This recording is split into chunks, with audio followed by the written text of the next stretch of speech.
పిల్లలకి దేవుడి పేర్లు పెట్టి పిలుచుకుంటూ ఉంటారు. అది మన సాంప్రదాయం. పూర్వకాలంలో అయితే శివ అనో, కేశవ అనో, నారాయణ అనో మరి ఇలా పేర్లు పెట్టుకుంటారు. ఇందులోని ఔచిత్యం ఏంటో మనం ఇప్పుడు గమనిద్దాం. ఒకానొక కాలంలో కౌశికుడు అనే ధనవంతుడు ఉండేవాడు. ధనమైతే సంపాదించాడు, కానీ జీవితంలో ఒక్కసారి కూడా ఏ పుణ్యకార్యము ఆచరించలేదు. అందరిలాగానే వృద్ధాప్యంతో చనిపోయాడు.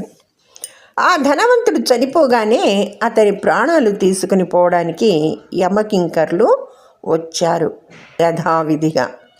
అదే సమయంలో అక్కడికి శివదూతలు వచ్చి, వీడిని మేము కైలాసానికి తీసుకుపోతున్నాము, మీరు మరలి పొండి అని చెప్పాడు. బతికి ఉన్నంతకాలము ఏ మంచి పని చేయని వాడికి కైలాస ప్రాప్తి తగదు. వీడి ప్రాణాలు మేమే నరకానికి తీసుకుపోతామని యమభటులు వారించారు. యమగణాలకు శివగణాలకు మధ్య ఘర్షణ చెలరేగింది. శివదూతలు యమదూతలను తీవ్రంగా గాయపరిచారు. బాగా దెబ్బలు తిన్న యమభటులు యముని వద్దకు వచ్చి మొరపెట్టుకున్నారు. తక్షణమే యమధర్మరాజు కోపంతో శివలోకానికి వెళ్ళి శివగణాలకు నాయకుడైన మహాకాలుని కలుసుకుని న్యాయం అడిగాడు. అందుకు మహాకాలుడు, యమధర్మరాజా, ధనవంతుడు ఏ సత్కార్యము చేయని మాట నిజమే, కానీ ఇతని చిన్నతనంలో బకా అని పిలిచేవాడు. అదండి విషయం. సాటిలేని శివన్ పిలువబడినందున అతను పునీతుడైనాడు, పుణ్యగతులకు అర్హత సంపాదించాడు. అందువలన అతనిని యమలోకానికి పంపలేము అని తీవ్రంగా సమాధానం చెప్పాడు మహాకాలుడు. ఒక పాపాత్ముని ఒక దైవం పేరు పెట్టి పిలిచినంత మాత్రాన వాడు సద్గతులకు అర్హుడైపోతాడా? ఇదెక్కడి న్యాయం? నేను పరమశివుడినే అడుగుతాను అని మహేశ్వరుని చూడబోయాడు. ఈ చర్య మహాకాలునికి తీవ్రమైన ఆగ్రహం తెప్పించింది.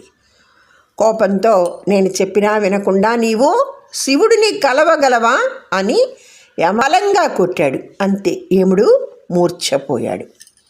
కొంతసేపటికి స్పృహ కలిగిన యముడు ఆ వైపుగా వస్తున్న బ్రహ్మదేవుణ్ణి చూసి, బ్రహ్మదేవా, నా దుస్థితి చూశారు కదా, ఏమిటి తరుణోపాయం, సెలవీయండి అని వ్యాకులపడ్డాడు. అప్పుడు బ్రహ్మదేవుడు, యమధర్మరాజా, శివనామ మహిమలను అనిర్వచనీయం. పరమశివుని అద్భుత నామ మహిమలను సాధారణ బుద్ధితో ఆలోచింప తగదు. శివనామ స్మరణ మహిమ గ్రహించడం బహు దుర్లభం. అందువలన మహాకాలునితో ఘర్షణ మాని వెనుతిరిగి పోవడమే శోభస్కరం అని ఉపదేశించాడు. అందువలన పరమేశ్వరుని నామ విశిష్టతలను గుర్తించి కొత్తగా జన్మించిన పిల్లలకు వారి తల్లిదండ్రులు పుణ్యప్రదమైన మంచి పేర్లు పెట్టి వారు బుద్ధిమంతులై సన్మార్గంలో జీవిస్తూ ఆనందంగా ఉండేలా పెంచి పెద్ద చేయాలి. ఇవాటి రోజున పిల్లలకి పెట్టే పేర్లలో అర్థం పర్థం ఉండట్లేదు. ఆ స్టైల్కి, ఆ పోకడలకి ఏ మాత్రం మరి మనం చెప్పుకోదగ్గదిగా ఉండట్లేదు ఆ పేర్లు.